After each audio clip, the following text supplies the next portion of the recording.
All right, and welcome into the Fantasy Pros NFL Draft Show. The 2025 NFL Draft has come and gone, which means it's time to grade some NFL franchises, how they did during the draft. Continuing in this episode with the NFC, I'm your host, Seth Woolcock, and it's a bittersweet feeling as this is our final episode of the year. Of course, I'm joined by a man who moves the needle for this particular program, a recent free agent when it comes to NFL fandom, Derek Brown, aka D-Bro. What's going on today, pal? How are you? I give it up, man. I'm not a Saints fan anymore. Mickey, you done enough stupid stuff. We're going to talk about it, but you done enough stupid stuff or I'm out, baby. So put it in the comments. Which fan base do you want me to gravitate to now? I'm totally down with it. I'm taking all comers. I'm ready to find a new home for my NFL fandom. I have a few favorites right now, Seth, but there's a lot of horses in this race, my man. Hey, we'll take you out in Western PA, brother. Come out to the city of bridges. We got enough Iron City to go around, man. Let's go, baby. But to your point, it's bittersweet, dude. Like I'm so excited to sit here and give these draft grades and talk about all these players and the teams that did and did not in the draft. But I got to say, it's a little bittersweet, man. I've really enjoyed this entire NFL draft cycle. I hope everybody tuning in at home that's been along for the ride with all of our amazing guests, all the analysis we put out there from the very beginning of the process and forward. It's been an awesome process, man. I think you have absolutely smashed it, and it's been great to host this show with you. No, likewise, man, I've learned so much from an evaluation, from a tape watching standpoint from you and from our guests. So I appreciate all the knowledge you shared with both myself and our audience. And D-Bro, today's show does look like this. We're going to go division by division to break down each team's haul and how we grade them. And before we jump in, just wanted to shout out everyone one more time who's been tuning in all off season long, whether that's on the Fantasy Pros YouTube channel or the podcast feed. We greatly appreciate it. I saw some people hopping into the NFL live stream. They're like, oh, I never saw these guys' faces before. So we appreciate it either way if you've been on the audio side or the video side. As always, please give this video a thumbs up if you enjoy this type of content. Also, subscribe to the channel if you're new. And if you want more NFL draft grades, be sure to check out Andrew Erickson's article on fantasypros.com. The kid has been putting the words out there. I mean, if you ever needed someone to do like typewriter Olympics or something, it is Andrew Erickson, man. I mean, this guy, dude, every single week, I mean, I don't know, like during the season, he's putting out 10,000 word articles. I don't know how many words this article was, but it was a lot. It was a book, D-Bro, and no one does it better than our guy Erickson. Oh, man, he crushed it, man. So everybody needs to go check out this article on fantasypros.com. Like, while you're listening to the sound of our voices, you got this pulled up on the screen. Pull this up on your second screen and go through Erickson's article as we're talking about these teams. He absolutely crushed this. This was one of the best, if not the best, and I will say that with my chest, the best NFL draft grade article you will find, period, in the space. Let's go. Yeah, pull up Andrew's article. Make sure you guys are hearing his opinion as you're hearing D-Bros and I out loud. And let's go ahead, Derek. Let's jump into the NFC East. And it was a very busy weekend for the New York Giants. How do you think everything ended up for Joe Schoen and company when it's all said and done? Bro, this was the Dumb and Dumber moment. This is when it's like, you can't do anything dumber, but now you totally redeemed yourself. Like, bro, they crushed this draft. Absolutely crushed this. If you're a Giants fan, you felt like there was no way they could pull you back in. There was no way they could give you hope after the last few years. And yet, here we are, man. A+ for me. Whether it's getting Abdul Carter as a blue chip prospect and what that looks like for that pass rush, like alongside Dexter Lawrence, Brian Burns, Kayvon Thibodeau, it's going to make quarterbacks' lives a living hell opposite them. And then you go back and you trade back into the first round. Not a horrible, like crazy premium to pay to get back into the first round either. Oh, yeah. We'll talk about the Falcons and the idiocy they committed later.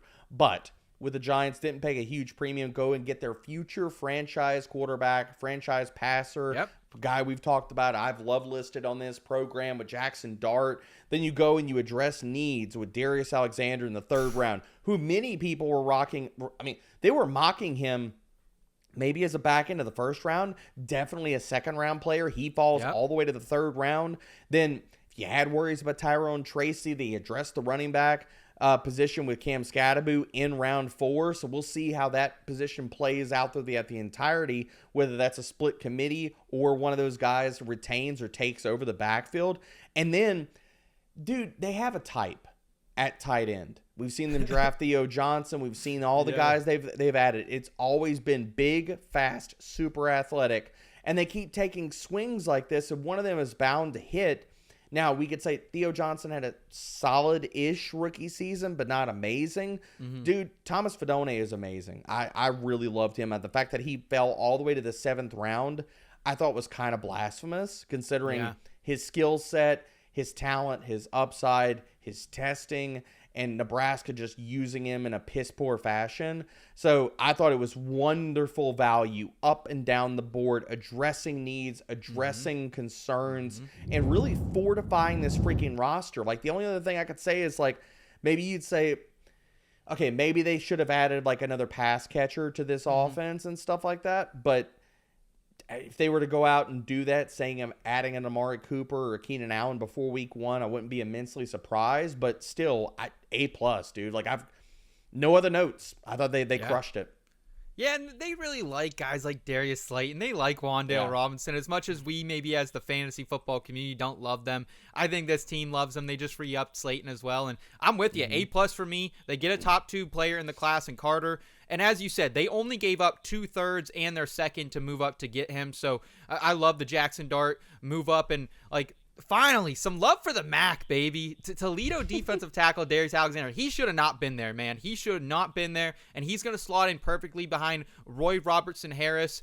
And like, I want to ask you this, Derek. Legitimately, with Carter, Brian Burns, Sexy Dexy, Kayvon Thibodeau, and now Alexander and Roy Robertson Harris as well, is this the best defensive line in football right now? It is dang close. It's really, like, you can make a case for it. Dude. You really can. You can make a case for it, and if they're not the best defensive line in football, Seth, like, they got to be top 5, right? Like, at your basement, top 6, top 7. Like, I'm with you, though. I think you can make a case for it, and I think they're definitively top 5. But again, we're talking about that, though. Like, this team could run the ball and play defense, and we'll see what we get out of Russell Wilson and when Jackson Dart starts. Who knows when that happens. Yeah. But you want to talk about, like, if you wanted to position this team to win games and save Dayball and Shane's job. Yep. I mean, dude, I'd love to sit here and trash on the Giants and stuff like that just for hilarity's sake. But I can't, man. I think they crushed it, and this is the type of draft they needed to possibly save their jobs moving forward for the next few years. One of my favorite NFL futures betting market is the exact order for a division to finish. I would maybe be looking for the Giants to jump the Cowboys this year and potentially finish third. Lock that in. Lock that in. Yeah, and let's go ahead and talk about the Cowboys. I did not love this draft. I think you were a little bit more kind than I was. I was.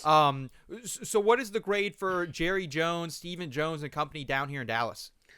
Okay, so I want to preface this by saying I gave them a B-, but it was because I like the players they drafted. And I like the value that they got. I give them a B- because did they fill needs and get and extract value out of this class? They did, immensely so. Like, I don't think Tyler Booker at 12. Now, we can all wax and wane poetic about, like, should they have traded down and not taken a damn guard at 12? Yes. But if the offers weren't there, he's your guy. I get it. I wasn't in love with that pick from a value standpoint. But I think they more than made up the value, Seth, and you tell me if I'm wrong, with getting Donovan Ezraku, he was supposed to be a first-round pick, and deservedly so, at the 44th overall pick, and then Savon Revel in the 3rd round, he was getting first-round buzz. He should have gone in the 2nd round, just coming off the ACL. It was the value that they got and the needs that they addressed that pushes me to a B-. Now, if you just look at also the team needs and what I think they should have done, there's also a very strong case to be made for them getting a C or a C- in this class. Because, dude, I hate the fact that with Dallas, I love that they got such good value, they addressed needs, but I also hate the fact that they are putting Dak Prescott now in a position to just do exactly what he had to do last year. go make plays and score points and score touchdowns, which you got to, I'm sorry, Dallas. To win ball games, it's not only about preventing scoring. You actually have to go out and score touchdowns. Yeah. You actually have to go out and put points on the board because this defense is going to be okay. It's not at an elite level where you can expect that they're going to hold people to 10, 12, 14 points every single week. And you just put Dak Prescott in a hole where he's going to throw to, I mean, come on, man. After CeeDee Lamb, we got pass catching core of Jake Ferguson, Jalen Tolbert, Jonathan Mingo, Ryan Flournoy, Kayvon Turpin, and Jalen Brooks. Like, that's not even talking about Javonte Williams and Miles Sanders. Like, do you honestly think that is going to get it done? So, like, for me, it's like, that's where it's like, you could make a case for this be like a C- or a D. Like, but I can't. Yeah. I grade them higher based off of the value they got on the defensive side of the ball. And I'll go ahead and say this with my chest. I think when it's all said and done, we're at week 17, and they don't add anybody else to this backfield. Jaden Blue, who they got in the 5th round, will be their starting running back. Yeah, I mean, keeping him in the state of Texas, I really did like him going there in the 5th round, and I also did like the value on Florida linebacker Shamar James, who, again, didn't become the prospect I think we all thought he was going to be, but he was a former freshman all-SEC player down there in Gainesville. So I went with a C+, but it's basically just because what you said, man. Like, this was a really deep class at running back and tight ends, and there were plenty of serviceable wide receivers on day 2 and day 3. And they just missed the mark, man. Like you already went through the wide receiver core, man. Outside of CeeDee Lamb, it is the worst one in the league. And if Lamb gets hurt, like, season goodbye. Like, it's over. Pack it in. So yeah, you're not scoring points. You're not moving the ball. And even with Lamb, I mean, we saw how it happened last year. Like, defenses are just going to say, fine, if we take away CeeDee Lamb, who the hell else do you have to beat us? And they still didn't answer that question. It's still, CD. Yeah, who else you got? Ferguson it's and worse. Jaden Blue. It's worse this year. Yeah. Like, can we both agree to moving from Rico Dowdle to Miles Sanders and Javonte Williams is a definitive downgrade in their run game? Yes. Yeah. Sucks, man. I agree. I hate it for Dak Prescott, but I do like the other guys they got. So. Agreed. Yeah, the Ravel and the Donovan Ezeraku. Those were some great picks. So before we move on to the rest of this division, I did want to remind everyone about our Dynasty Rookie Draft Simulator that lets you complete a mock draft in minutes with no waiting between picks. You can customize your league settings to match your league's exact format. And if you're a premium subscriber, well, you can test trade scenarios by mocking your traded draft picks, prepare for rookie drafts and Dynasty startup drafts all in one place. Use the Dynasty Rookie Draft Simulator to dominate your rookie draft today at fantasypros.com/simulator. All right, D-Bro, we're on to the Washington Commanders, who didn't have a ton of picks because they've been very active in the trade market so far this offseason. What do you give the Washington Commanders grade-wise? I gave them a B. I thought that their top 2 picks were really, really good. Now, Smash. I think they still have a glaring need and a hole at safety, which they could have addressed and decided not to. But also, you could say the same thing for protecting their quarterback. So I think getting Josh Connolly, who's going to be their plug-and-play starting right tackle, was fantastic in the first round. Trey Amos falling to them. I mean, basically the rest of the NFL just gift-wrapped him for them in the second round. Now, after that, why I can't get higher than a B, and honestly, you can make a case where it's a B- or lower. Whereas, like, after that, it just kind of went off the rails, dude. Like, I'm sorry, Jalen Lane in the 4th round. Head scratcher. Dude, we know who that is. To me, it's not a head scratcher, only in the fact that this is Cliff Kingsbury doing some goofy stuff. Cliff Kingsbury has gone after this archetype of player, whether it's Andy Isabella, Rondell Moore, in numerous years, and it keeps burning him. And like a fool, he's like, I'm ready for more. I'm ready to do it again. And I'm like, dude, stop. Just stop. Yeah. So that was a horrible pick. There are other picks. Looking at they went with a linebacker round 6. Whatever. It's round 6. I understand it. Like, Bobby Wagner's not getting any younger. If he can be a starter for them next year, I understand. I will give also some shine and not a whole lot of like love list of like round 7 picks on this on this show, but Ja'Cory Krosky-Merritt was a wonderful pick in the 7th round. So the other thing is, like, when I looked at their roster, it was like right tackle, safety, cornerback, running back. Those are the big needs. And I mean, okay, so out of those 4 or 5 needs, they address 3 of them. And I will say this also. If JCM, Krosky Merritt, would have played the entire season, there is no way in hell he would have been available in round 7. He is really good, dude. I think he makes some noise. God, I don't want to get over my skis with this.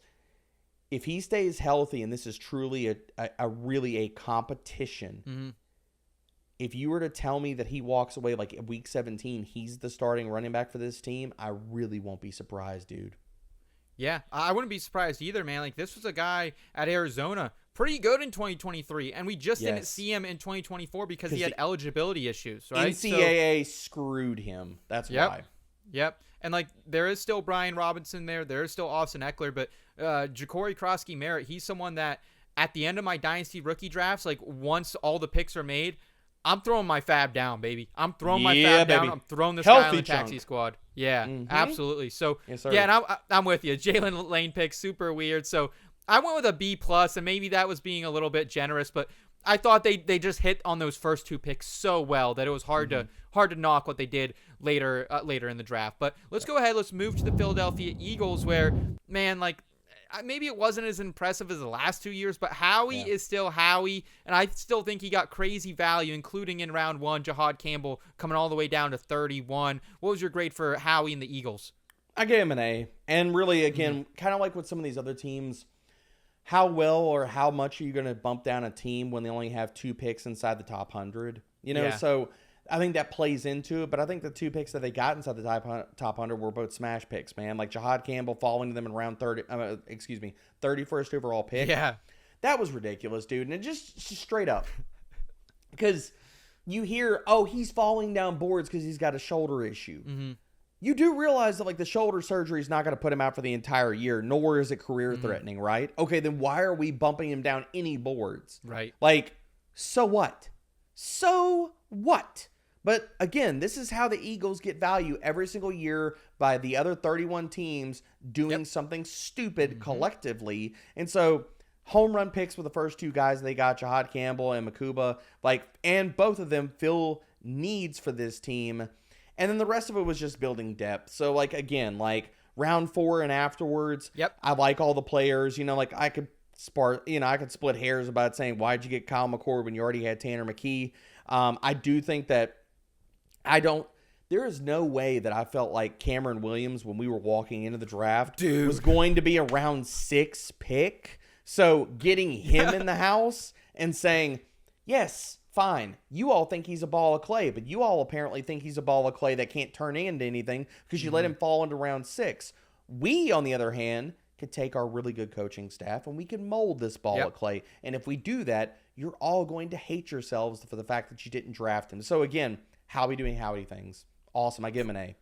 Pretty much like almost a 7th round pick is what they got Williams for. Like one of the last picks in the 6th round. Dude. Insane. Williams at one point was projected to go on day 2. So I don't know what caused him to fall. I don't know if it was character concerns. I don't know if it was an injury we didn't know about, but that was great value. And I actually really like Kyle McCord. I think like he at least gives you a guy where if Jalen Hurts were to go down or sit out a game, you got a guy in Kyle McCord who can throw the ball around. I mean, led the country in passing yards this past season. So I love that. And you mentioned Andrew Makuba, dude. This is a guy I don't think who's talked about enough in a lot of NFL draft circles. Not only was he great down in Austin this year, he was a baller at Clemson for Dabo Swinney the year before as well. And C.J. Gardner-Johnson left this secondary. So that's a huge hole they filled. And then also another Bulldog, linebacker Smael Mondon Jr., dude. He was kind of the captain of that Georgia Bulldogs team. So, I mean, it's just a classic Howie draft, and I think he did the most with what he had to work with. I was almost going to put an A+, but I just gave it a solid A because didn't have a ton of draft capital. Hard to give a big A. But overall, I think we both loved. Honestly, like I think this entire division outside the Cowboys knocked it out. I really liked it. So yeah, I agree. But Cowboys are gonna cowboy. Yeah, gotta get Jerry Jones. I mean, I saw a tweet like someone needing to like put him like strand Lock him out in in his a closet and in the don't yacht. let him near Yeah. a microphone, Yeah. a phone, decision making, anything. Put Gollum back in the cave, please. Speaking of owners who are temperamental, to say the least, David Tepper got an absolute haul as we transition to the NFC South. The Carolina Panthers, one of my favorite draft classes of this process. Nice. What'd you think about Carolina and what they did, Derek? I gave him an A. I thought this was a really strong class. And I think especially when you look at what they did in the sense of a lot of people are like, yeah, and I fought with Joey and I fought with Pat on the stream about this, going with Tedero McMillan in the first round over getting somebody like we all consistently mock Jalen Walker to them in the first round, or an edge, or however, defensive player. And I'm like, that's great and grand. This defense isn't one defensive player away from actually being good. So no, you need to go out and give who you hope is your franchise quarterback a true number one weapon and allow him to basically say, this season, we've surrounded you with an offensive line. We have given you a number one weapon. The rest of your weapons for pass catching are solid. You got Chuba Hubbard in the backfield, and we even fortified it more. If Rico can't be the RB2, we're not getting anything out of Jonathan Brooks this year. If Rico's not the RB2, we gave you Trevor Etienne as well. Bryce Young has zero ability to just say, I didn't have enough around me. But that's what they needed to do to find out if he can be the guy or if he's not the guy, and they're drafting a quarterback next year. So you add all of that on top of, they also got Nick Scorton in round 2. They got Princely in round 3. Both of those guys were getting buzzed to go in a round earlier than where they got them. And they still addressed other needs on the depth chart. Like, I'm not like immensely high on Jimmy Horn Jr., but I think that you look at the Colorado wide receivers, he was the best one, easily, far and away. Outside of Travis Hunter, well, outside, with the idea of not including Travis Hunter in that conversation. But the other thing about it, dude, is if Mitchell Evans can come back and be the guy that he was in 2023 and not the guy we saw coming off a torn ACL, that is another home run pick. He might be your starter for the next 5 to 8 years, dude, because in 2023, he looked like he was off to the races to have a smash season. Like, we're discussing a tight end, and I know that, like, I'm getting all hopped up about a 5th round tight end, but dude, in 2023, this man was 6th in yards per route run and 7th in receiving grade. I just think they crushed this draft, Seth. But what did you give them? Yeah, I gave him. I went further. A+ for me, man. And, Love it. And first of all, the Tedero McMillan pick. I know it's gonna, everyone's gonna feel some type of way about it. I think I honestly should have bet that the Panthers to take a receiver at the number it was, because it made a lot of sense that they wanted to surround Bryce Young. So I love that pick. Also, you didn't even mention Ohio State safety Latham Ranson in the 5th. It's a good call. I mean, I know he's not like a blue chip prospect or anything, but give me a guy from a winning culture who's been coached up by some of the best in the country. So I love that one. The Trevor Etienne pick, I don't really get. Like, I feel like we're just hoarding running backs over there in Carolina a little bit. But, aside from that, man, I cannot complain one bit. Like you said, Scorton, I saw potentially maybe a day 1 pick, and then Princely Mellon as well out of Ole Miss. He was a guy who early in the process was getting like late round 1, early day 2 steam. So yeah, I mean, Carolina, man, they have no excuses now not to succeed, in my opinion. Agreed. Big agree. Let's go ahead. Let's move on to your favorite team that might have some excuses. It's the New Orleans Saints. What did you think about what the Saints, Mickey Loomis, and Kellen Moore did down here? Done. I'm done. I'm not So a is it a Saints D fan. for done? Bro, I gave him an F. It's the only F I've given out in this entire class. You forget the Saints. Forget them. Like, I'm sorry, dude. This whole entire draft class, just outside. Okay, fine. Kelvin Banks was a good pick at 9th. Yep. Fine with that. Totally fine with that. Yep. And after that, Mickey Loomis said, hold my beer. I'm going to go do some dumb shit right now. Dude, Tyler Shuck in round 2 when you're bypassing every other quarterback that's still on the board for you. Like, I'm not a Milroe stan. I would rather have Milroe and his upside if he were to hit over Tyler Shuck. I am sorry, but no way. No way. And then you look at all the rest of their pick. Vernon Broughton. Like, bro, 71st overall. This guy had an EDP and a peak of like in the 90s, hundreds. And you take him 71st overall? I don't dispute that the Saints have a need at D tackle. I have been mocking them D tackle the entirety of the draft because, Brian Brisset has not turned out to be who they hoped he would be. And then you take Jonas Sanker in round 3. Again, his EDP was in the 1-teens. A lot of people had 3rd to 5th round grades on both of these players. Wild swings. And then we go and we're taking linebackers. We're taking corners. Devin Neal was a good pick, but that was in round 6. And you That's the only pick I like.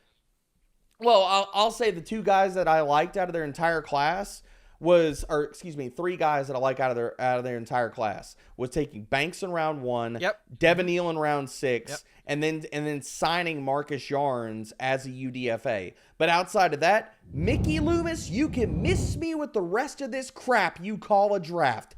I am done as a Saints fan until you are gone and we can clean up this freaking mess from years and years and years and years of total and absolute buffoonery. Yeah, I'm with you, and there's not much to add. I just would like to put a little context around like Tyler Shuck, because you like Tyler Shuck as a prospect. I liked him. He was my QB4 this entire process. But not 40 overall good. But not 40th overall, and not especially when, dude, I don't even know if Derek Carr plays this year. So you're asking him or Spencer Rattler, and I will just straight up say it. If they would have drafted Shadur Sanders, I would have given them probably a C, maybe a B minus. Yep. To Agreed. pick Tyler Shuck over him, there's no way I'm about it. Not. What about the Atlanta Falcons, D-Bro? Did you like what they did? Obviously trading back into the first round, but paid a very hefty price to do so and acquired James Pierce Jr. I'm being nice. I think this is being nice. I'm giving them a C. I think it's being nice. And I know a lot of people, especially Falcons fans, are out there caping up and they got all types of, they're just drinking gallons of copium right now. Just trying to make sense of this. I really like their top 3 picks. I'm not going to say that I don't. I really like Jalen Walker, especially where they got him. I really like James Pierce. I really like James Pierce. I love Xavier Watts in the 3rd freaking round. I love all those picks. Dude, giving up as much draft capital as they did to move up for James Pierce was absolute over-aggressiveness and ridiculousness. The Rams are sitting here just like laughing their asses off to the bank. And I'm telling you this right now, Seth. If the Falcons don't win this year and massively, if that front office, if Raheem Morris and Terry Fontenot do not make the playoffs this year, and this year is an abject disaster, they don't do what they hopefully can do. If they don't, they're getting fired, dude. If you look at this, just walk down this road with me for next year. They are walking into a 2026 class where they have only 1 pick in the top 100. They have only 4 picks total. 1 second rounder, a 4th rounder, and 2 7ths. That's it. That's it. So if you don't get this right, Atlanta, which you still have big questions in the secondary at basically every, because AJ Terrell is good, he ain't that great. You've got big questions at every cornerback position. You better hope your pass rush gets home, because if it gets left hung out to dry, those quarters aren't staying with anybody, dude. And this team, you better hope that the Michael Penix selection last year doesn't blow up in your face, because again, wildly aggressive. And I don't care if we can all look in the rear view and say, okay, fine. When you pair it with, even if Penix pans out, you pair it with the money they gave Kirk Cousins, which still, right now, I'm willing to tell you, the jury is still out on Michael Penix. For all of the capital this front office and head coach have burned through over the last 2 years, if these hefty swings don't pay off, they're going to get fired, and the next GM that comes in there is going to say, what the hell do you want me to do with this? Because I've got no ammo. I've got nothing to be like where I can recoup this with 4 picks only total and one pick inside the top 100. So for Falcons fans, Raheem Morris and Terry Fontenot, dude, all I can say is I freaking hope you get it right, because if not, you'll be looking for jobs next year. Yeah, for sure. And like, I gave them a B, and maybe that was generous because like I do think Jalen Walker at 15 is an absolute steal. Like that is one of my for value sakes, that's one of my favorite picks in this draft. And I love James Pierce Jr. I mean, I had multiple bets on him going in the first round, had him over Milroe as well. But at the same time, I don't know. You think he's worth giving up a future first just to move up a few picks? No. I see, and that's the issue. And like, I like Xavier Watts, and I like Billy Bowman as well that they got from Oklahoma on day 3. But they do have Jesse Bates already, so that was a little bit confusing. And then the one thing that made me go with a B is, again, I maybe I'm being a little too I don't even know what the word would call it, hyperbolic maybe, or projecting things out. But their 7th round pick, offensive tackle Jack Nelson. This is a guy who was supposed to be an absolute stud in Madison. I used to work for a Green Bay publication back in the day, and when this guy committed, their 5-star recruit, everyone was jumping out of their seats. They thought this guy was going to be the next big thing there on that Wisconsin Badgers offensive line. It wasn't. However, he never just reached his ceiling, but maybe he can with the Falcons. So I really kind of like that pick of Jack Nelson there. I thought that was an interesting play. And like you said, I love the picks of Jalen Walker, James Pierce, and Xavier Watts. I think they got 3 legit starters and a guy who maybe could be an offensive tackle in this league in Jack Nelson, even if it's, bottom 32 offensive tackle. So that's why I like it. But this might all hit and they look good, to your point. But there's also a really high chance if this blows up in their face. And they just gave a top 10 pick away. They're not equipped to sit here and deal with, if this fails, they have no ammo to sit here and hedge against it. And I'm sorry, like, I mean, dude, like, how many guys do we see? How many teams do we walk away and saying we love this draft class, we love this player, and the players don't hit, man? So it's like you got to give yourself outs also to, like, if the flush draw doesn't hit, you're not screwed, pushing your chips all in. And at the end of the night, you're sitting there with empty pockets and saying, oh my Lord, I'm considering everything. I'm reconsidering everything. Let's move on to the Tampa Bay Buccaneers, Derek, where this was an interesting one right from the start, because I don't think anyone and their mother had Emeka Egbuka mocked to go to the Tampa Bay Buccaneers in the first round. Kind of a weird fit for 2025. But with that said, what was the overall grade and sentiment that you have with the Bucs and Jason Light after this one? I'm going to give them a B-, and maybe I'm being too nice here, but I do like what they did. Addressing edge was one of the big needs of this of that defense in both round 4, round 5, and I'm kind of burying the lead here, but like just going up the board, looking at it backwards. Cornerback, we all believe that cornerback was a big need. So double tapping that position and getting Benjamin Morrison and getting Jacob Parrish were 2 really standout picks. My problem with and why I can't go higher than a B- is that, I know that everybody's trying to like bend over backwards and talk about how like Emeka Egbuka was a pick for now and for the future and all this other kind of stuff. And every Bucs fan out there is saying, oh, well, Mike Evans is gone after this year. And him and Chris Godwin are getting older, and that's why we did it. But, dude, why did you pick Jalen McMillan last year? Why did you also re-sign Chris Godwin? And nobody was holding your hand and forcing you to re-sign Chris Godwin. So you look at the how this wide receiver room is constructed. Chris Godwin, Emeka Egbuka, there is duplicity there, as well as I can craft you a really good argument that Jalen McMillan is also a better slot than he is a perimeter wide receiver. So, like, what are we doing here? We're going 4 wide. We're running like 5 wide. Like, what are we doing here? We got 3 slot wide receivers with no home. Chris Godwin's got enough money where he's tied up on the team maybe till 2027. Yeah, it's a club option, but at least for the next 2 years. So you can't tell me this is a hedge against Chris Godwin and his health. Then why the hell did you re-sign the guy? And the last point I'll bring up to like why the Egbuka pick makes no sense to me, because everybody in Tampa Bay, like all their fans are again coping and clamoring to like, well, Mike Evans is gone after this year. Dude, I think that is a gross overstatement and really trying to make to wish cast a lot of things of why you love this pick and make yourself okay and at peace with it. Because here's the reality of it. Mike Evans is a Tampa Bay Buccaneer until he decides to freaking retire. Yep. He has played his entire freaking career with this team. He is a first ballot Hall of Famer. He has consistently stacked 1,000-yard receiving season after 1,000-yard receiving season. And I know he was injured last year, but outside of that, Seth, he showed no fall off in every discernible freaking metric that I can pull up for you. Yep. Like out of 112 qualifying wide receivers, Mike Evans was second in separation and fourth in route win rate. If he does it again this year, he's not going anywhere. Tampa Bay will re-sign him. And that makes the pick of Emeka Egbuka look really asinine when you're like, well, now we've got all four of these guys and there's a glut, and maybe we shouldn't have taken the wide receiver in round one.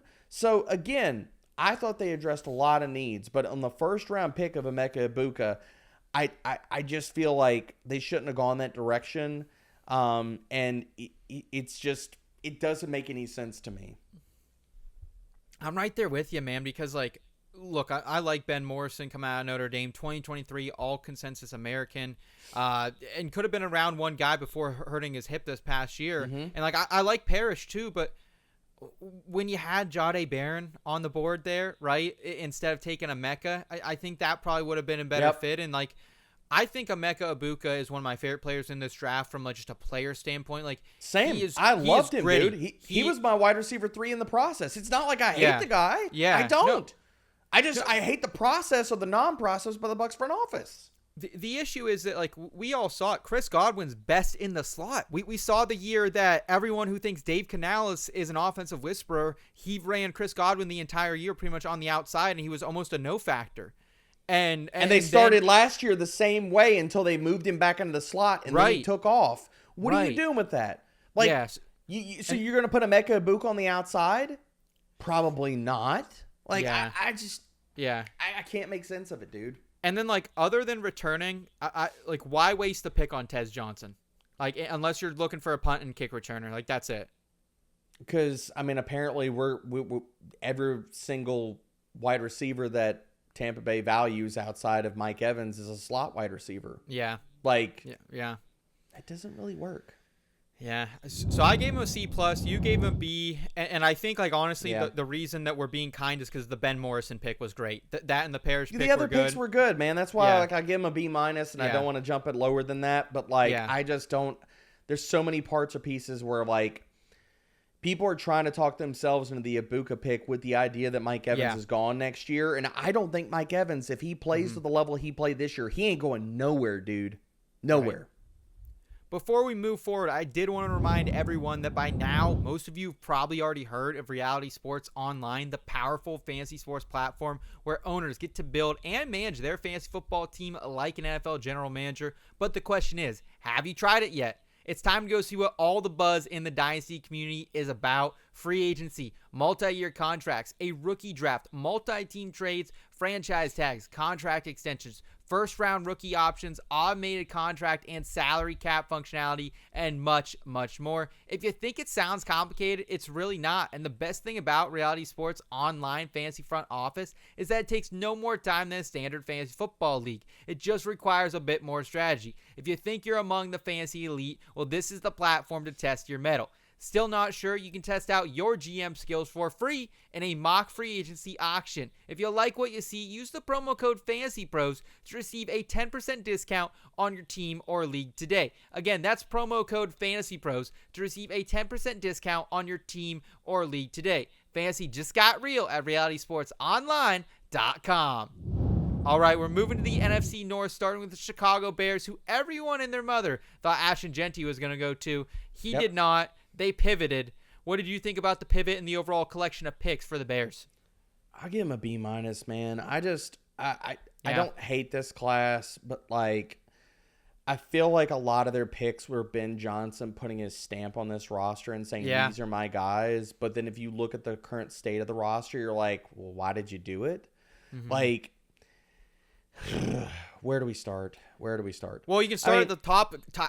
Colston Loveland over Tyler Warren definitely is a little bit of a question mark.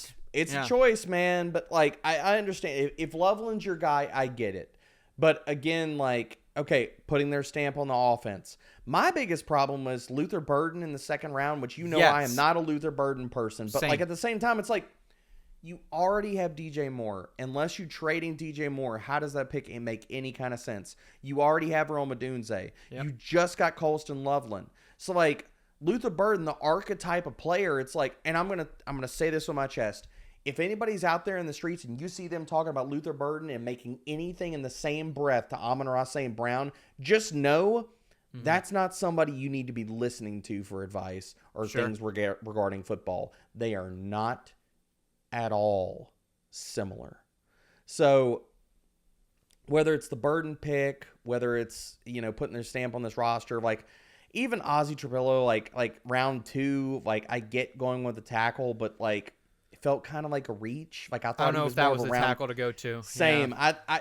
I felt like if you were going to address needs or things that because I'm not saying like, look, Shamar Turner in round 2 as well. Good pick. I like that pick, yeah. I was saying over and over they needed defensive tackle help, but it's like if you were going to address certain things, why wasn't it corner?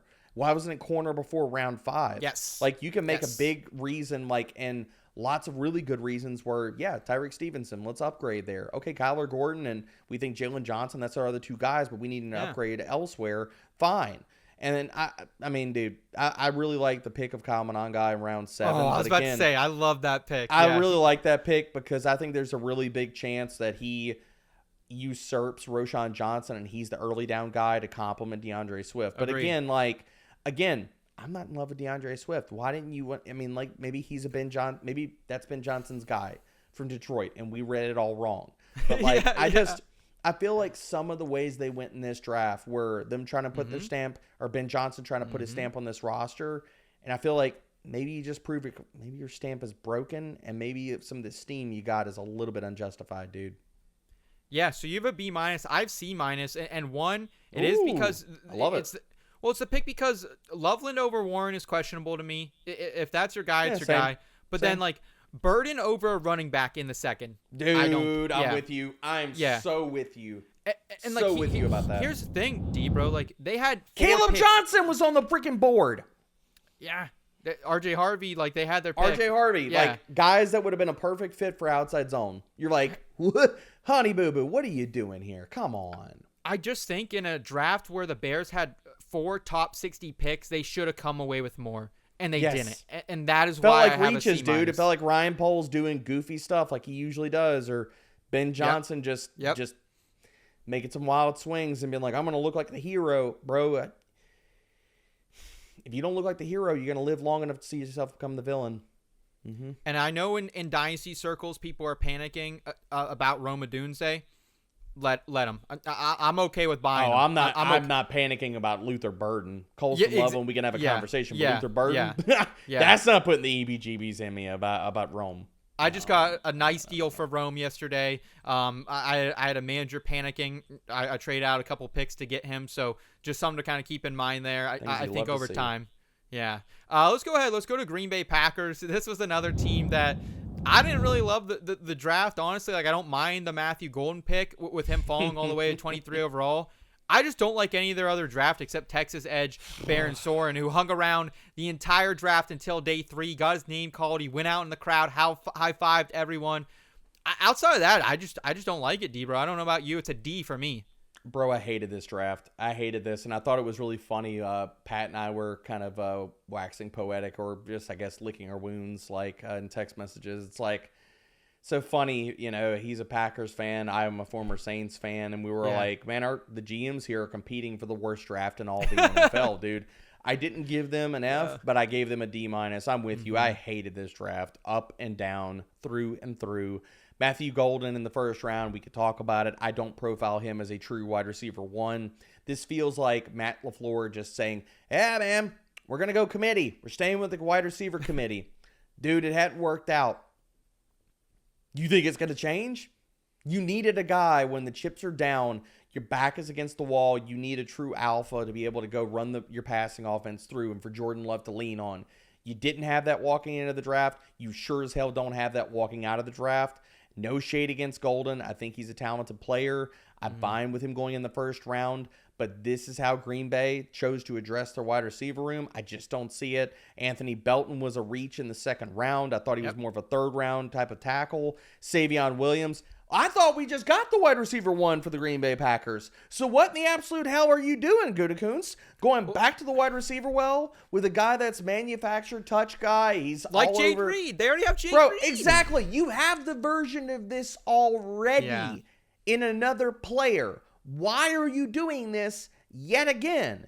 And so for the rest of it, I'm just like, I don't see it, man. It was either reaches or just not understanding what your needs were and how to fill them. The fact that they didn't add an edge until round 4, still have questions about their pass rush. They didn't touch D tackle. And I mean, dude, I'm sorry. Belton ain't moving the needle for me about addressing your offensive line. So maybe I'm wrong, but I'm willing to say that the GM for the Packers is the one that's wrong. They get a D-.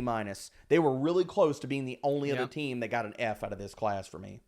The only way the Savion pick makes any sense is if they profile him as an X, and they're like, hey, we're going to play you X, we're going to play Golden at flanker, and we're going to run Jaden Reed out of the slot. Like, that's the only way I see it. You're getting too deep, Seth. I'll tell you what I'll tell you exactly what is it? why. Tell me what it is. Exactly why.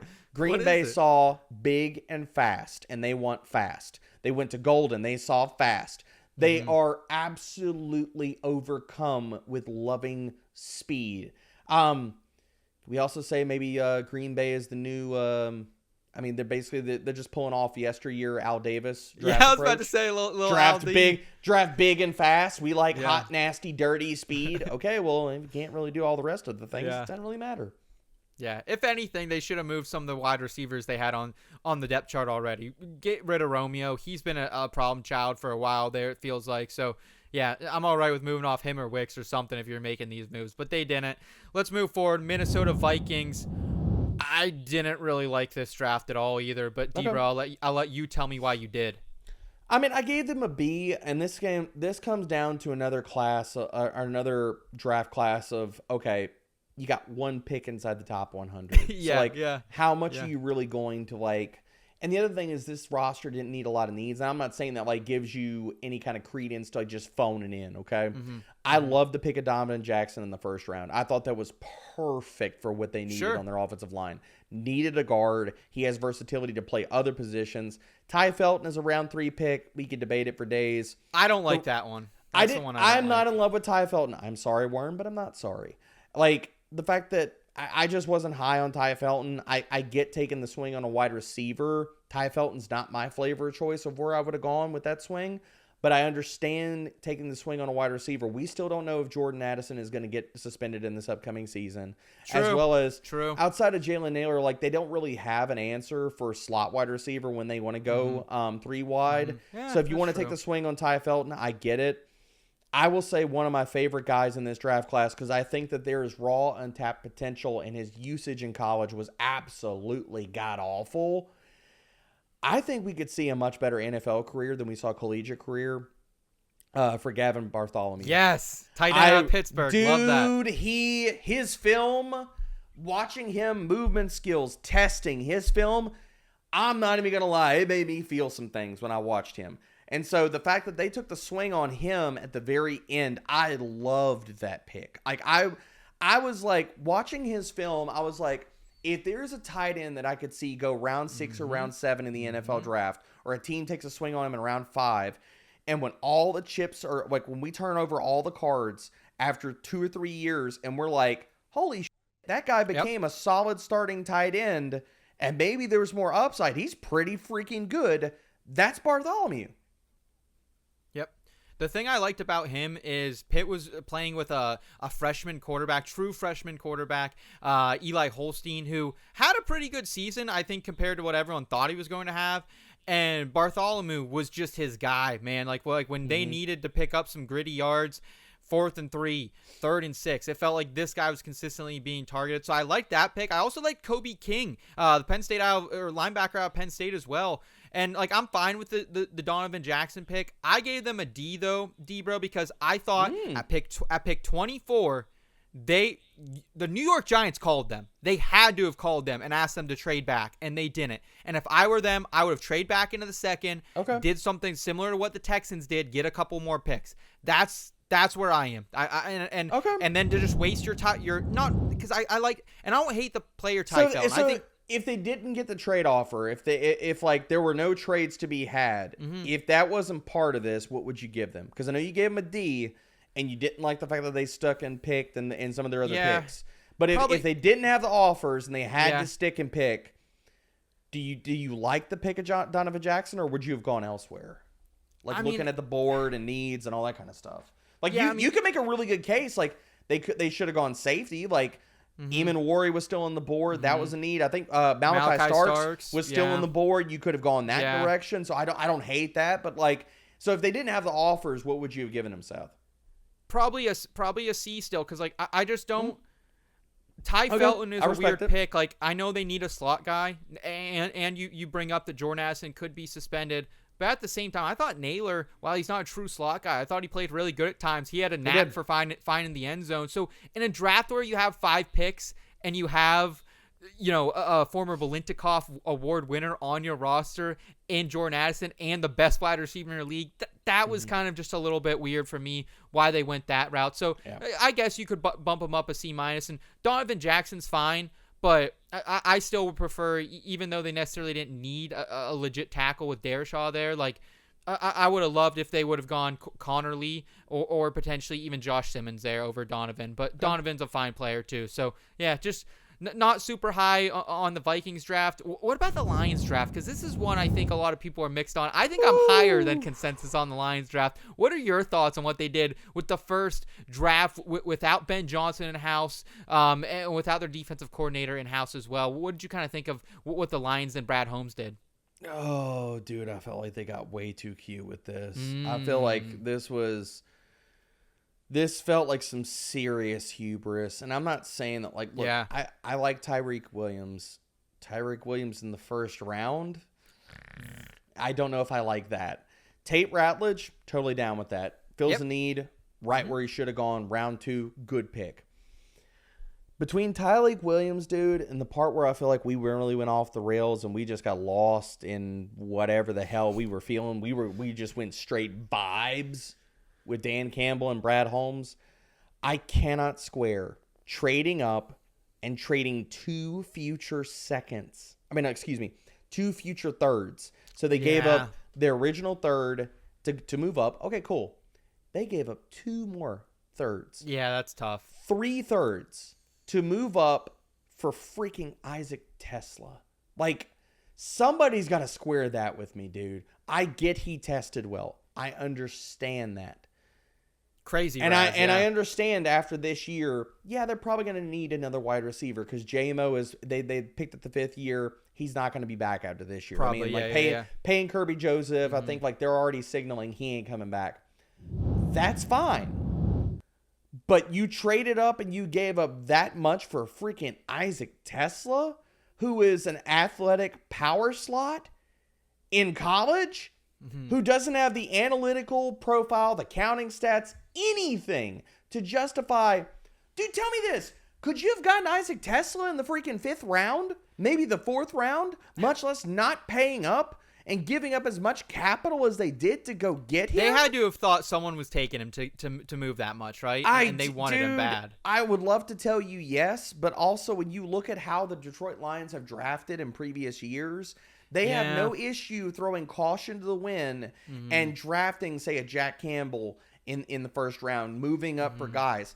And I understand that. That all makes you look like you're a damn genius when it hits. Yeah. Not every pick is going to hit. So if that's the case, and we're talking about not every pick is going to hit, it felt like an overly aggressive move for a player of Isaac Tesla's pedigree, where he was probably going to go, and the other needs on this roster.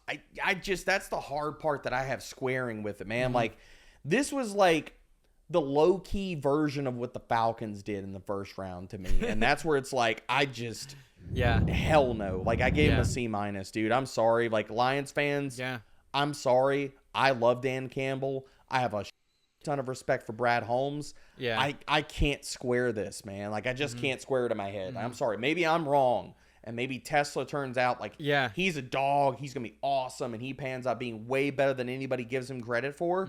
Fine. I will be wrong with that. But as we sit here right now, today, recording this, I can't.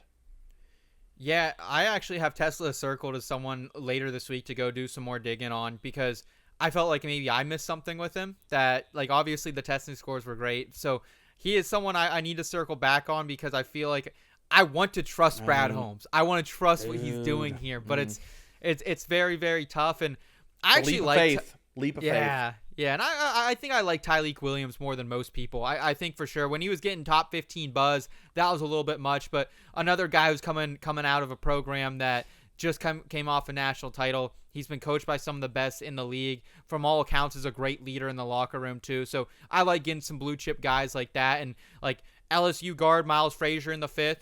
Okay, like that's a guy who's played against alongside Will Campbell. I think him and Tate Retledge rebuilding that interior of the offensive line. Like, they already got Sewell, they already got some great guys on that offensive line. But so I don't hate it from the Lions. A B might be generous, a B- might be more appropriate potentially with giving up all those future thirds. So I really like that breakdown from you. Let's go ahead and pivot to the NFC West, where the San Francisco 49ers were the first team from this division drafting for once. And I don't know if I love what they did. What about you, Derek? I gave him a C, dude. So I'll say this. I like the Mykel Williams pick in round 1. I like the Alfred Collins pick in round 2. After that, I'm just kind of like, you knew you needed to fix the trenches, because I guess my biggest standout here, Seth, and you correct me and tell me how you feel differently. This offensive line is not good outside of Trent Williams, dude. I can't square that, bro. Like, I can't. Yep. I can't square that. I can't square both trenches, both D-line and O-line were bad. I understand that. And so I understand giving a little shine or giving shine to the defensive line. I understand that. But then you go off-ball backer, you go cornerback, you go D tackle, then you go wide receiver, and then we're drafting Jordan James of all freaking players in round 5. Yeah. Like, that's the part where I can't make sense out of it.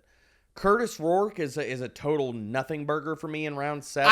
I like Curtis Rourke, but that's always been my guy. But again, like, they don't address the offensive line. The offensive line that is, even with Trent Williams, is still a bottom 5 offensive line. They don't address the offensive line until round 7 with a guard? What? Yeah. That's the part where I just they get a C. They get a C for me. I think the tough part is I think they wanted Kelvin Banks in the first. Maybe they got sniped. Maybe. And maybe they had to pivot. But at the same time, Possible. like, they did lose Jalen Moore, who is the backup to Big Trent, right? Like, they lost him to the Chiefs in free agency, so they had to make. McKivitz is not good. Like, and they lost starting guard Aaron Banks. And say what you want, but it's still, the starter goes out and he's not good. Do you think the backup's any better? Yeah. I like the Jordan Watkins pick. I think we had a lot of people on the show who liked him. So I think between that and the Curtis Rourke, they got a little sweetener up to a B- for me. But I could totally understand how it's a C. Dude, listen, if Brock Purdy goes down, Curtis Rourke, like, his ceiling is like a low end Brock Purdy, brother. Like right. He is a great backup for Brock Purdy. I love that. You will be a Rourke stan. I'm gonna go in the Wayback Machine. I'm telling you right now, if Brock Purdy were to get hurt, I'm rocking Tana Mordecai stuff. That's where I'm rocking. Oh wow. Okay. Okay. All right. Now everybody's gonna go Google who the hell Tanner Mordecai is. Yeah, it's worth a Google. He's better than you think. He's been hanging out there. Yep. All right, let's go to the Arizona Cardinals. This is a draft I actually loved. What did you think of what the Cardinals did down there? A lot of speculation with, do they start maybe trying to look for the heir apparent of Kyler Murray? Maybe they pivot off him. They didn't give him much weapons either, but a very defensive draft. but a very good draft, I thought, for the Arizona Cardinals. Oh yeah, A-. I thought this was Jonathan Gannon saying we have got to improve our defense, and we're going to make a very concerted effort to do that. I mean, dude, only one pick, not until round 6 on the offensive side of the ball, and it was just a guard. So this was a concerted effort, and I thought, dude, Will Johnson, if he ends up being healthy and he's able to come back, that's going to be maybe a smash pick. I mean, I kept mocking cornerback to them in round 1. I have no issues with them taking Walter Nolan, but Jordan Birch in round 3, who he got some steam about maybe going on round 2, was another solid pick. I mean, really, this was a damn good draft, dude. A-. Love it. Yeah, 2 Ohio State guys on day 3 too, Denzel Burke and Cody Simon. So yeah, my only critique is I wish they maybe would have added another receiver. Yeah, that's fair. I just don't. I agree. And I've been a big Michael Wilson guy since his days out there in Stanford, but I just don't move the needle. Yeah, yeah. So they needed somebody else to stretch the field. Like if you were to tell me, like in the 4th round or something like that, instead of going Cody Simon, if they would have gone like with Thornton or somebody like that, or somebody to stretch the field, I would have liked that a lot more, to be honest, considering all the other draft picks that they made to address the defense to that point.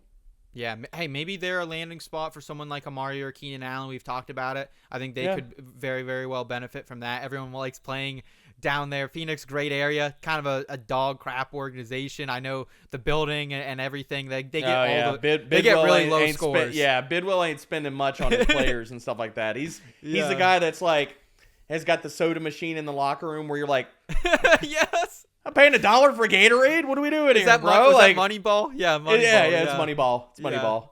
No, that's the David Justice part. $1 for soda.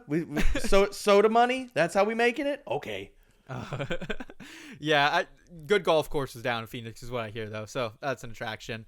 Let's go ahead. Let's move forward to the Seattle Seahawks. I love this draft as well. What did you think of what the Seattle did? 18 at Gray Zabel. I was like, maybe that's a little early for an offensive guard. However, he said afterwards, like, oh, what are you going to do the rest of the night? Oh, I'm going to dip into these Busch Lights, bud. Give myself a little 12-hour roll here. So maybe I do like Gray Zabel. I'm a Busch Light guy out here, Derek, out in Western PA. So I can get behind maybe Gray Zabel in this entire draft. What did you think? I gave him an A, man. I thought it was a fantastic. I thought it was a good draft class. Zabel fits a need. I would have liked to see them have gone back to the offensive line early in this draft, like before, like. Yes, they did add a guard and a tackle in round 6 and 7 and stuff like that. But I would have much preferred if, like, instead of, the one part where I guess it shows their non-faith in to a certain extent in Sam Darnold. I guess my crossroads with this is, why are you going out and paying Sam Darnold the amount of money that you paid him, and then you took Jalen Milroe in round 3? That's the part where I'm like, dude, I really feel like you should have spent that on more offensive line help for Sam Darnold instead of taking yet another quarterback or taking a quarterback. That's the part where I have an issue with it. I mean, I still gave them an A because I thought their first 3 picks were fantastic, dude. Like Greg Zabel, awesome. Nick Emenwari, plug and play a McDonald's second guy. Round, yeah. Let him just be athletic, run around and hit people. It's gonna be awesome. Elijah Arroyo, my tight end 3 of the entire process, dude. Like he fits a huge need. Big upgrade over Noah Fant. What he can be, his ceiling. Like if he would have tested and he would have been health, like not coming off the ACL and stuff like that, you could have like honestly said like he should have garnered some first round buzz if he would have been fully healthy. Like and getting Torrey Horton in round 5, I thought was really good too to add to the wide receiver room. So I like a lot of what they did. And again, like and we can go down the board. Damian Martinez in round 7 and Ricky White, fine depth additions. We'll see. Like I think it's telling of what we do and what we don't know about Damian Martinez that he fell all the way to round 7. So we'll see how that plays itself out. Whether there's like injuries or off the field stuff, that's probably part of that. Because as a guy that I think a lot of people were thinking he was going to go round 4, maybe round 5. So to see him dip that far was very interesting. But dude, I walk away from this saying I wish they would have gone offensive line in round 3 and not gone quarterback. I'm still giving him an A. Yeah, I'm with you. It's an A for me. And One of the undercover sneaky values I think they found here was Riley Mills, defensive tackle out of Notre Dame. This is a guy we're probably not going to see him maybe at all this year, Derek. He tore his ACL in the college football playoffs when Notre Dame was making that historic run to the championship. But Riley Mills, not only is he a great player, but he's a great locker room guy too. Captain of this team. I think getting him in the fit, like if Riley Mills is healthy and he doesn't tear his ACL, easy day 2 pick. So I think getting him. I was going to say 3rd round pick probably. Yep. So I love that with Horton in the 5th. So I'm all in on what the Seahawks did. And like, I don't love the Milrow pick when you do have Sam Darnold. Kind of makes him feel like a little bit of a minor Kirk Cousins situation. But either way, I think it was a great draft for Seattle. So I'm really happy with what they did. What'd you think about the Rams? This was kind of a pretty interesting draft, specifically because they were on the other side of that Falcons trade up and then get the Falcons future first for next year. I mean, with that move alone, they're getting an A. So, okay. I gave them an A for this because just that move alone and getting the 2 firsts for next year. So, I mean, already walking into it, like, they have the firepower that if Stafford says, look, this is my last year, I'm not coming back, they're positioning themselves already to say, look, we got the firepower. If there's a quarterback we want and we want to be aggressive about, we can move up and get our guy. So I think positioning themselves this year to not only win and compete and the guys that they got, but also for next year was just a master stroke by Sean McVay and Les Snead. And then you go to the picks and stuff like that. I love a lot of what they did. I thought Josiah Stewart was a really good pick in the 3rd round. Terrence Ferguson is the heir apparent to Tyler Higbee. Now, we can say, okay, could they have got him in the 3rd round? Maybe, maybe not. But he's super freaking athletic. They're going to need a starting tight end after this year because Tyler Higbee, I don't think, is coming back. And I think one of the biggest sleepers that when we walk into talking about dynasty rookie drafts and stuff like that, bro, I'm drafting all the freaking Jarquez Hunter that I possibly can, dude. Round 4, I think it is extremely telling when you look at the archetype of the 2 backs they have on this team. And I know everybody that loves Kyron Williams, I'm not telling you don't love him, but we also have to have a real conversation here, people. I love Blake Corum, but that's a different question. But neither one of those guys are giving you an explosive element and big plays. And I think taking Jarquez Hunter in the 4th round is an indictment on Corum. Like, tell me if that's not, Seth. Like, they took Blake Corum last year where they got him. Day 2. With decent capital. Yep. And then they felt the need to go back to the running back position in round 4, which it's like, okay, are you telling us that you're not totally sold on Blake Corum as the long-term answer at that position? And the other part about this is Kyron Williams is in a free agent year. So they're just not going to pay him. There is an out. I'm going to say this, and there is an out where Jarquez Hunter could be this year's Bucky Irving. And I know he has 2 players to hop. I get that. Nobody walking into week 1 was going to tell you last year that Bucky Irving was going to fully unseat Rachaad White. There was nobody out there saying that. And I'm not telling you that, okay, could that not be Blake Corum? Fine. But Jarquez, the juice that he gives you, the big playability that he gives you, and the ability to take on volume, I think it's very telling that they drafted this guy in round 4, and the big difference between the archetype of running back that he is and the explosives he can give you on the ground versus the other 2 guys and the capital that they sunk into this very position last year on a team. Dude, like, it's not like they had a ton of freaking picks. Like, this team didn't have, like, they traded back and they got more, okay? But it's not like they didn't walk out of this. Like, they got 6 selections. They only had 2 picks inside of the top 100 when it was all said and done. So to take a running back with a top 120 pick, I think is very telling as well, man. Oh, I agree. I already drafted Jarquez Hunter in the 3rd round of a dynasty rookie draft yesterday. Let's go. And, like, here's my issue is, like, with Auburn is I feel like in general – the running back position there, like, everyone was after Tank Bigsby a couple years ago. I watched Tank in college. I wasn't that impressed. And when Auburn played Penn State the last few years, every time Hunter came out, I was like, who is this other guy? He's just explosive and he's quick. And yes, so I really do like Hunter. I think he's going to be a great pick. And overall, I gave him a B+ just because, like, I don't love the Ferguson pick, really. Like, I get the upsides there. I don't love the players, but I love what they did with it, right? Like, I love getting that Falcons pick. So I'm absolutely there with you, man. It's been a fun process, and the Rams, they kind of tie a bow on this all for us. Derek, thank you so much for all the talent, all the analysis you've brought with us, just not to this episode and the NFL Draft episodes, recaps here and the grades, but just throughout this entire Fantasy Pros NFL Draft show. You've been a blessing to work with, man. Any parting thoughts from the process this year that you can leave us with, my friend?